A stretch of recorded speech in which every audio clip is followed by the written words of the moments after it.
حضور پاک صلی اللہ علیہ وسلم نے فرمایا کہ تم جس طرح مجھے نماز پڑھتے دیکھتے ہو ویسی ہی نماز پڑھو۔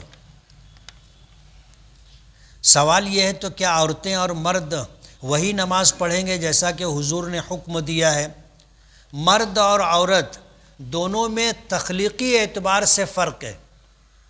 عورتوں کے لیے پردہ ہے، مردوں کے لیے پردہ نہیں۔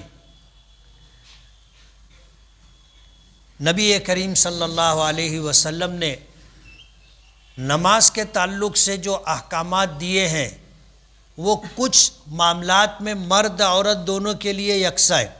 جیسے نماز مرد پر فرض ہے تو عورت پر بھی فرض ہے۔ فجر، ظہر، عصر، مغرب، عشاء، وتر جتنی رکعتیں ہیں جتنی مرد کے لیے ہے اتنی عورتوں کے لیے، اس میں فرق نہیں۔ لیکن نماز ادا کرنے کا طریقہ مرد عورت کا مختلف ہے۔ مردوں کے لیے نماز کا طریقہ الگ ہے، ہاتھ کہاں باندھیں گے، مردوں کے لیے حکم ہے ناف کے نیچے باندھیں، عورتیں سینے پر ہاتھ باندھیں گی۔ مرد ایک دم سیدھا ہو کر کے نماز پڑھے گا، عورتیں قدرے جھک کر کے نماز پڑھیں گی۔ رکوع اور سجدے میں اپنے آپ کو سمیٹیں گی، مردوں کی طرح سجدہ نہیں کریں گے ایسے اٹھا ہوا، بلکہ وہ اپنے آپ کو زمین سے لگا کر کے سمیٹ کر کے سجدہ کریں گے۔